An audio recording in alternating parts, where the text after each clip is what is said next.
Les ondes de Limo. Osez la curiosité pour votre bien. Anne-Sandrine Di Girolamo.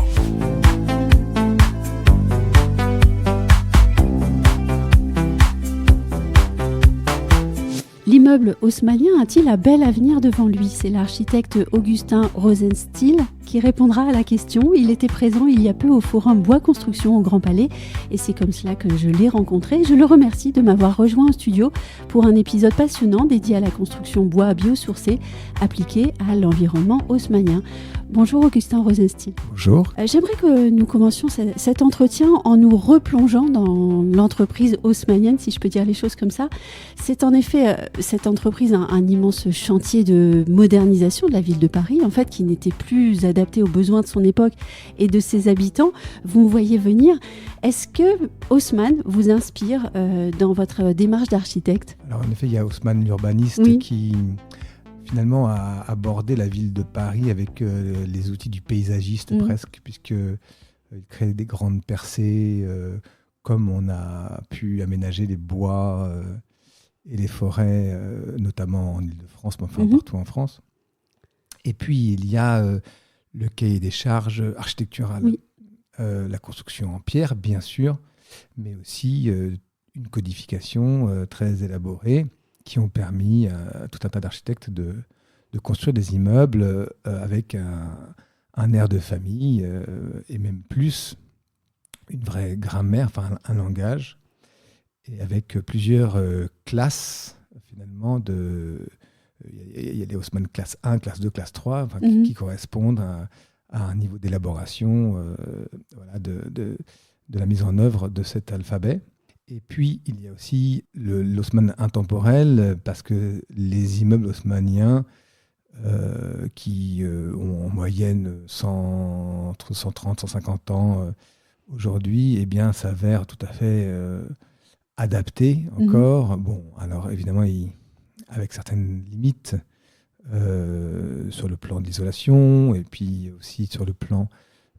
c'est qu'aujourd'hui, Paris est une ville qui est amenée à se réchauffer, et qu'elle est pourtant plus végétalisée qu'on ne le croit dans les grandes cours d'îlots, mais c'est un peu insuffisant. C'est un petit peu le seul défaut de cette ville haussmannienne, c'est qu'elle elle se réchauffe malgré tout. Bon, ça se discute, parce qu'il y en a... Voilà, bon. Mais en tout cas, l'immeuble haussmannien... on le verra aussi à travers l'opération qu'on a faite dans le 18e, subit des évolutions et est assez résilient finalement face aux évolutions d'usage. Oui, alors justement, on peut évoquer d'ores et déjà ce projet, puisque grâce à vous et à ce projet, on va pouvoir emmener nos auditeurs vers le présent et le futur en fait de l'entreprise haussmannienne. Il s'agit donc de l'un des bâtiments qui appartient à Emmaüs, situé dans le 18e arrondissement de Paris. C'est une histoire incroyable car au cœur d'un quadruple îlot haussmannien, construit en 1886, je ne me trompe pas, il y avait une pièce manquante. Est-ce que vous pourriez nous raconter cette histoire ? Voilà, il s'agit donc du plus grand îlot, en fait, de la plus grosse opération menée à Paris sous ce vocabulaire haussmannien par un architecte et promoteur qui s'appelle Paul Casimir Fouquiaux et qui va construire cette opération d'une seule traite, tandis îlot, excusez-moi, qui est situé dans le 18e au carrefour des rues Gensu, Simard et Clignancourt, et dont on peut penser que les immeubles qui sont construits ici ont été construit au fur et à mesure de la fabrication de la ville, tandis qu'il s'agit bien d'une seule et même opération sur 1,6 hectare, avec donc 74 immeubles, 5000 fenêtres, enfin bon, voilà, une très grosse opération qui visait à loger des ouvriers, des foyers modestes, donc avec une dimension aussi assez humaniste, donc des tout petits logements qui sont devenus aujourd'hui, qui ont été rassemblés, qui sont devenus des logements familiaux. Et donc une dent creuse non maîtrisée qui pourtant appartient à la ville de Paris, où était construit un petit hôtel. Et on n'a jamais réussi à savoir pourquoi est-ce qu'il n'avait pas été maîtrisé par cet architecte promoteur qui pourtant bâtissait évidemment en relation très étroite avec la ville. Mais donc cette petite dent creuse qui, jusqu'à très récemment, était restée un ancien hôtel et donc une construction assez insalubre que Emmaüs nous a confié pour la construction donc, d'un foyer de 44 chambres pour les compagnons d'Emmaüs. Et c'est aussi la preuve qu'en fait, cette entreprise haussmannienne, finalement, n'a pas dit son dernier mot, puisqu'il vous est revenu l'idée de devoir compléter le puzzle. Alors voilà, évidemment, sur le plan patrimonial, architectural et urbanistique, grosse question. Est-ce qu'on construit ici un immeuble qui n'a rien à voir en disant justement il n'y avait pas d'immeuble haussmannien? Ça, de toute façon, il ne s'agit pas de se fondre dans la masse. Ou est-ce qu'on en profite pour réinterroger les codes haussmanniens? C'est ce qu'on a choisi de faire. C'était un concours d'architecture, hein, donc anonyme. Et donc l'idée a été de réinterpréter de manière assez frugale cette architecture qui peut sembler luxueuse, mais qui en même temps, on le voit à l'origine, était modeste, puisque c'est vraiment pour des foyers très modestes. Et donc, en employant la pierre massive en façade, le bois pour les planchers et la structure, comme on le faisait à l'époque, et puis sur les cours, à l'époque, on employait du tout venant, tout ce qui tombait un peu sous la main, qui était finalement après enduit, donc des briques, des pierres, des pans de bois, et où nous avons donc choisi de faire un mur à ossature bois avec du béton de chanvre, qui serait un peu une sorte d'interprétation du tout venant contemporain. Oui. Donc c'est une version frugale, pas forcément économe, mais minimale. Alors, oui, surtout sur la pierre, parce que la pierre a été employée avec un langage qui va reprendre la mesure minimale employée sur les compositions très complexes des immeubles haussmanniens, et composition donc de chapiteaux, de colonnes, de demi-colonnes, enfin de tout cette grammaire, et qui évidemment repose sur des règles de proportion et qui globalement tire des lignes à l'horizontale dans le rez-de-chaussée du premier étage par ce qu'on appelle un bossage, donc une taille de pierre plutôt à l'horizontale, et après une taille de pierre avec des lignes élancées à la verticale dans le corps des étages, et avec la complexité du choix de la taille des pierres en fonction des sculptures qui sont appliquées dessus pour former ces colonnes et ces chapiteaux, etc. Donc pour nous, toute cette taille de pierre, c'est pas encore ce qu'on appelle vraiment la stéréotomie, qui est vraiment l'art de tailler des pierres, de faire des voûtes complexes, des escaliers. Là, ce sont des tailleurs de pierre de type d'ornementation. Ceci dit, est tout à fait exclu chez nous de faire de la taille de pierre d'ornementation, pas non plus une volonté de reproduire ce langage tel qu'il était pensé à l'époque haussmannienne, mais donc simplement en appliquant la dimension minimum qui est de 11 cm, qui correspond à l'écartement entre la fenêtre et la colonne, donc à la demi-colonne, eh bien, nous avons taillé des engravures tous les 11 cm à l'horizontale dans le rez-de-chaussée, donc dans l'entresol, et tous les 11 cm de manière verticale dans le corps. Point barre. Oui. Et ces rayures, enfin cette forme de hachurage de la pierre va permettre d'employer la pierre de manière totalement libre, ou presque, puisque tous les 11 cm, on peut tailler. Ce qui n'était pas le cas, évidemment, d'Haussmann, puisqu'il fallait que ça tombe à certains endroits, et donc, quelque part, on devait tailler la pierre avec beaucoup plus d'exigence. Nous, l'idée, c'est un peu de manger tout le beefsteak. Ce n'est pas une allégorie très végétarienne, très contemporaine, mais on va dire autrement, manger tout le légume, voilà, y compris avec la peau. Voilà. Et donc, d'avoir le minimum de déchets. Et ça donne aussi l'aspect d'un mur qui est entièrement composé par des lignes, comme chez Haussmann, et qui efface totalement l'assemblage des pierres, qui est, lui, un peu rustique. On a vu ça après-guerre, des murs en pierre de taille, simplement calpinés comme ça. Et en fait, c'est un vrai retour en arrière, finalement, pour l'architecture de pierre, qui, elle, était riche de la stéréotomie, de tout un savoir, qui sublimait la pierre. Bon, il y a des très beaux projets en pierre massive qui sont très simples aussi, mais peut-être sur des différentes échelles ou dans d'autres contextes. Ici, chez Haussmann, l'idée, c'était quand même de retrouver une correspondance entre composition de façade et emploi de la pierre.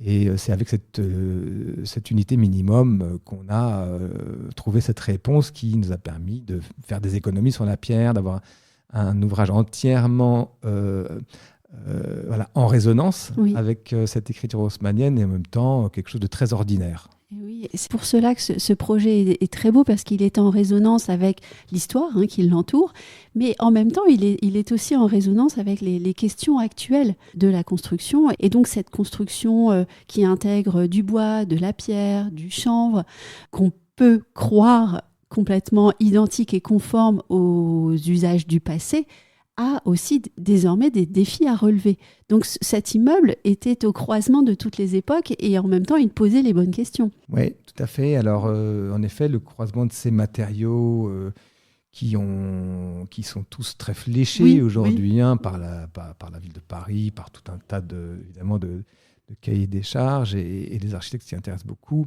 Bon, ça suppose quand même, je dois le dire, certaines difficultés sur le plan normatif, de mise en œuvre, parce que ce sont des techniques dites ancestrales, donc beaucoup n'ont pas de nouvelles réglementations, simplement les objectifs à atteindre sur le plan thermique et divers et variés rendent l'emploi de ces matériaux plus complexes. Et puis, dans le cas d'Haussmann, aujourd'hui, par exemple, faire une façade en pierre et faire une façade très légère en ossature bois et en même temps avoir les attributs d'architecture d'aujourd'hui, ça suppose aussi des différences de charges, des tassements différentiels, des liaisons qui sont plus complexes et plus exigeantes qu'elles n'étaient à l'époque. Et d'ailleurs, aujourd'hui, les immeubles haussmanniens, pour certains, se déforment un peu.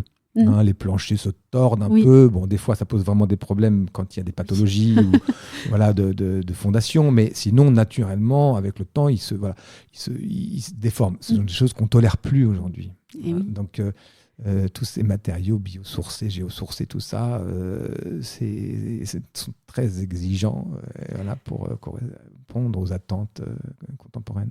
Et de quoi, en tant qu'architecte, auriez-vous désormais besoin, je parle notamment de la norme, pour pouvoir avancer dans votre travail d'architecte convaincu par les matériaux biosourcés? Je pense que c'est surtout du côté des filières. Je pense à la pierre. On est assis sur un gisement extraordinaire de pierre.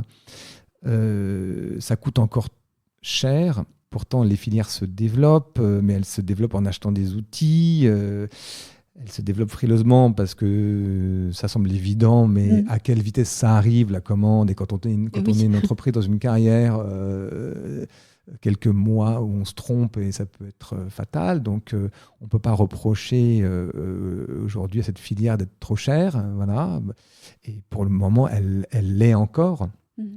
Mais ça semble évident qu'on doive construire en pierre aujourd'hui. Notamment en pierre, mais en tout cas, c'est vrai qu'avec la pierre, peut-être que certains diront que demain on se rendra compte qu'en bouleversant les sous-sols, on a encore fait des catastrophes. Mais là, vous allez encore plus loin, peut-être trop. Mais en tout cas, par rapport au bois, c'est déjà plus. Ça semble plus simple, parce que le bois, il faut le faire pousser, il est vert. Il y a tout un tas de choses qui bousculent vraiment la nature. Là, c'est vrai que, de toute façon, en plus, il s'agit pas de construire énormément, mais la pierre est un matériau absolument fantastique. Et en tant qu'architecte, vous sentez-vous parfois pris entre je dirais presque des conflits de loyauté entre vos convictions et puis la réalité pour l'instant du marché? Oui, je pense qu'on est dans une époque où on essaye de faire mieux et donc on teste, on explore, on se perd et on fait des conneries. Oui. Voilà, pour le dire c'est normal, simplement. Ça. Et que l'important, c'est que on avance et qu'on expérimente et on monte de nouvelles marches et pour justement, par exemple, consolider des filières qui étaient affaiblies. En attendant que ça arrive, la réponse est oui. On est toujours frustré, on est toujours pris un peu dans l'étau. Mais je pense qu'aujourd'hui, l'acte de construire n'est plus seulement l'apanage de l'architecte. Alors mes confrères vont me faire une drôle de Dieu, mais voilà, moi je pense que l'architecte est dépositaire de beaucoup de choses, il faut qu'il le reste, parce que c'est une catastrophe quand tout le monde s'en mêle. Mais par contre, sur le plan de la construction, des filières, des matériaux, on est en train de se réorganiser et on sait que le rapport entre architecture, filière et parfois même production et production agricole de produits de construction sont des relations à renforcer. Et c'est le rôle aussi des politiques, c'est le rôle de tous les autres acteurs que de renforcer ces liens. Et tout cela prend du temps surtout, alors qu'on est sans doute pressé, et on se sent pressé par une certaine urgence aussi. Oui, mais les projets, heureusement, mettent encore un peu de temps, et puis nos cahiers des charges et nos attentes trop complexes, qui ont le défaut d'être trop complexes, des fois ralentissent aussi la production. Mais oui, c'est surtout ça va un petit peu trop vite, c'est clair. Tout à l'heure, et ce sera la dernière question, vous avez parlé de tests, d'expérimentation qu'on peut faire parfois. Vous aviez imaginé pour cet immeuble, je vous cite, une toiture pour nos colocataires non humains. Là, donc c'était cet immeuble d'Emmaüs. Oui. C'est finalement l'impératif du respect de la biodiversité qui s'impose dans un Paris qu'on juge parfois trop minéral, mais vous l'avez dit tout à l'heure, le Paris haussmannien n'est pas si minéral que cela. Est-ce que vous pourriez nous expliquer cette toiture pour les colocataires non humains ? Alors,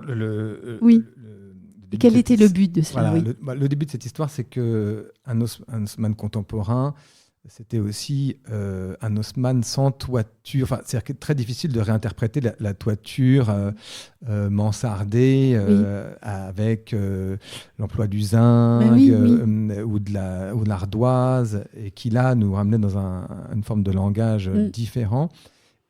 Par ailleurs, il se trouve que nous avons beaucoup travaillé à l'agence sur des questions des relations entre l'agriculture, la nature et la ville, notamment à travers une exposition et une publication qui s'appelle Capital agricole.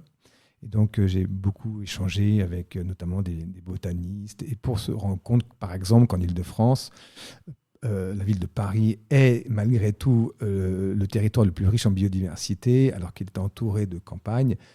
Pourquoi ? Parce que c'est d'abord la complexité du relief qui est le premier facteur d'accueil de la biodiversité. Parce que si un terrain est simple, eh bien, ce sont des plantes peut-être sauvages, mais en tout cas hégémoniques, qui vont s'accaparer cette surface. Donc, terrain complexe égale biodiversité. Évidemment, après, il y a la chimie qui s'en mêle, mais restons sur cette relation. Et donc, dans cette toiture haussmannienne qui avait été très discutée avec les ABF, parce que les ABF ont regardé ce projet de près, nous, on ne souhaitait pas faire une toiture végétalisée ordinaire, parce que sur le plan de la biodiversité, elles sont assez pauvres. La grosse difficulté en hauteur, c'est le vent. Le vent assèche tout, il y a très peu de choses qui s'y installent.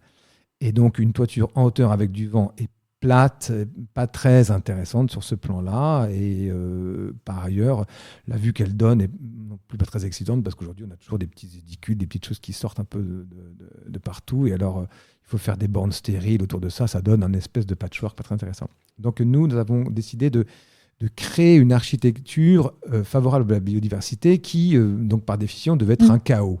Bon, difficile de faire un chaos et de demander à une entreprise de le construire après, parce qu'elle va dire qu'est-ce que vous me racontez, Donc on a dessiné un espèce de chaos ordonné en récupérant des bois naturels du bâtiment non traité, et en faisant des espèces de tipis, enfin une forme géométrique un peu claire pour que l'entrepreneur puisse les fabriquer, sur lesquels nous avons déposé des tas de terre de manière irrégulière. Et donc la jonction de ces deux formes, l'état rond et le treillis de bois, a formé un relief qu'on a jugé suffisamment complexe, qu'on a un peu discuté avec Florent Hiver, qui est écologue, qui a vu ça d'un œil amusé, parce qu'on ne va pas dire qu'il a été l'architecte de ça, mais en visant certaines espèces, dont un faucon et d'autres animaux, et ce qui pourrait être déposé aussi par les oiseaux, trouvant un habitat un peu plus protégé, un peu plus sûr, protégé du vent, avec des taux d'humidité différents.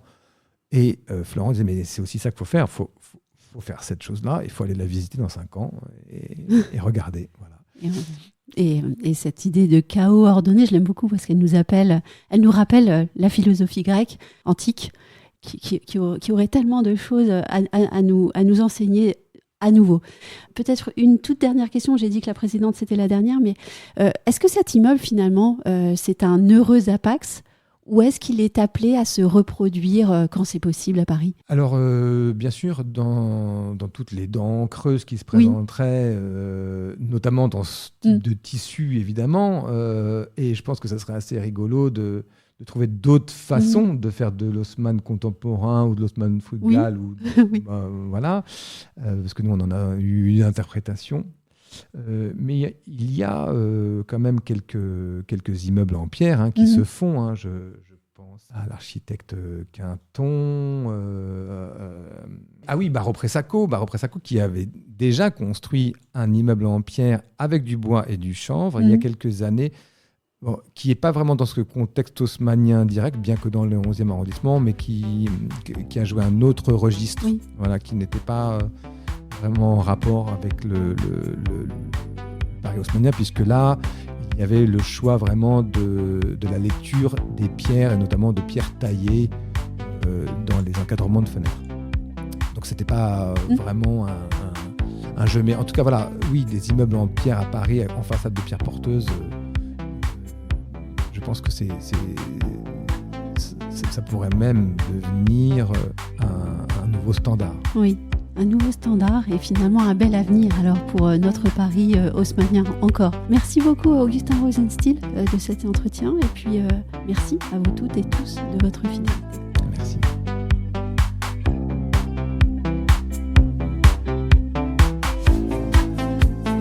Retrouvez les Ondes de Limo sur ondedelimo.com, les réseaux sociaux et la newsletter.